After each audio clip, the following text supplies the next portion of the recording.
ৰাজ্যৰ এগৰাকী মুখ্যমন্ত্ৰী যিজন সাংবিধানিক পদমৰ্যাদা আছে আৰু তেখেতৰ মুখৰ পৰা এনেকৈ অসাংবিধানিক মন্তব্য দিয়াটো আমি মোচাই গৰিহণা দিছোঁ। কাৰণ আজি ৰাজ্যত মিয়া মুছলমানৰ নামত যিবিলাক সাম্প্ৰদায়িক মন্তব্য ইতিমধ্যে মুখ্যমন্ত্ৰীয়ে কৰিছে সেয়া কোনোপধ্যে গ্ৰহণযোগ্য নহয়। আজি সাধাৰণ ৰিক্সা চালকৰ ভাড়াৰ ক্ষেত্ৰত মুখ্যমন্ত্ৰীয়ে এনেকৈ মন্তব্য কৰাটো কোনোপধ্যে গ্ৰহণযোগ্য নহয়। আজি মুখ্যমন্ত্ৰীৰ উচতনিমূলক মন্তব্যৰ ফলতে আজি যদি অসমত সাম্প্ৰতিক পৰিস্থিতি যদি বেয়া হয় তাৰ কাৰণে জগৰীয়া কোন হ'ব? আমি ভাবোঁ, মোচাই ভাবোঁ যেন গৃহ বিভাগৰ দায়িত্ব থকা মুখ্যমন্ত্ৰী সম্পূৰ্ণৰূপে দায়িত্ব ল'ব লাগিব।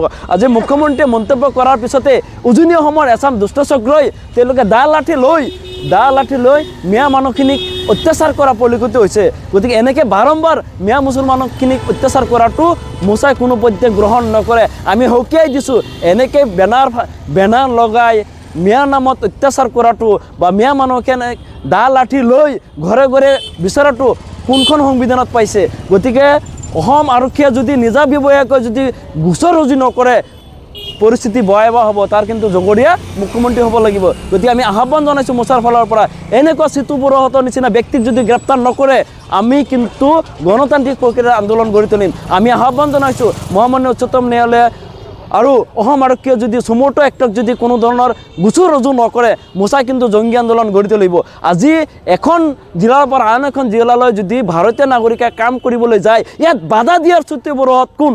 গতিকে এওঁলোকক অধিকাৰ কোনো দিলে? গতিকে মুখ্যমন্ত্ৰীৰ নিৰ্দেশৰ কাৰণে আজি মুখ্যমন্ত্ৰীয়ে এনেকৈ উচতনিমূলক বক্তব্য দিয়াৰ কাৰণে তেওঁ কোৱাৰ কাৰণে এই ল'ৰাখিনিয়ে আজি তেওঁলোকে উৎসাহিত পাইছে। গতিকে এই ক্ষেত্ৰত মুখ্যমন্ত্ৰীয়ে 26ৰ নিৰ্বাচনী বতৰণি পাৰ কৰাৰ কাৰণে এনেকৈ দুটা সম্প্ৰদায়ৰ মাজত ব্যক্তিগত সংঘাত লগাব বিচাৰিছে। গতিকে এই ক্ষেত্ৰত আমি আহ্বান জনাইছোঁ যেন আজি ইতিমধ্যে আপোনালোকে জানেই যেন মুখ্যমন্ত্ৰীক মিয়াৰ ব্ৰেণ্ড এম্বাচাডৰ হিচাপে মোচাই আমি ঘোষণা কৰিছোঁ।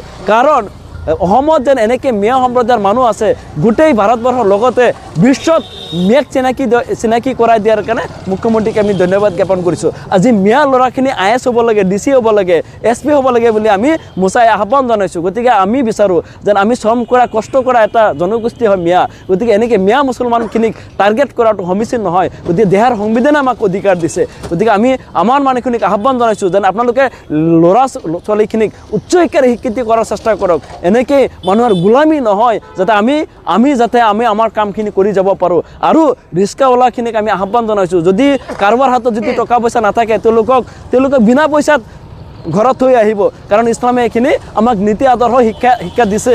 গতিকে মুখ্যমন্ত্ৰী মহোদয়ক আমি আহ্বান জনাইছোঁ সংবিধানৰ আওতাত থাকি কাম কৰক আৰু যদি আপুনি নোৱাৰে আপুনি পদত্যাগ কৰক বুলি আমি মোচাই আহ্বান জনাইছোঁ। কাৰণ আপুনি এইখিনি পদমৰ্যাদা আপোনাৰ গুণ নাই, আপোনাৰ গাত নাই। ৰাজ্যৰ মুখ্যমন্ত্ৰী যিখিনি পদমৰ্যাদা সেই পদমৰ্যাদা আপুনি অক্ষুণ্ণ কৰিছে। কাৰণ আমাৰ মাজত আজি ভাৰতবৰ্ষ ধৰ্মনিৰপেক্ষ ৰাষ্ট্ৰ, ইয়াত সকলোৰে থকা খোৱাৰ অধিকাৰ আছে। গতিকে আমাৰ মাজত এনেকৈ বিভেদ সৃষ্টি কৰি 26ৰ নিৰ্বাচনী বতৰণি পাৰ কৰাৰ কাৰণে যি অপচেষ্টা সেয়া কোনোপধ্যে সফল হ'ব নিদিওঁ আমি। গতিকে আমি আহ্বান জনাইছোঁ এনেকৈ য'ত ৰাজ্যৰ উন্নয়নৰ ক্ষেত্ৰত সম্পূৰ্ণ জিৰ' বুলি ক'ব লাগিব, উন্নয়নৰ নামত একো নাই, কিন্তু উন্নয়নৰ যিহেতু নিৰ্বাচন সমাগত এইখিনিত আপোনালোকে কোনো ডেভেলপমেণ্টৰ কাম নেদেখায় একমাত্ৰ হিন্দু মুছলমানৰ নামত যি ৰাজনীতি কৰিছে সেয়া কোনোপধ্যে গ্ৰহণযোগ্য নহয়।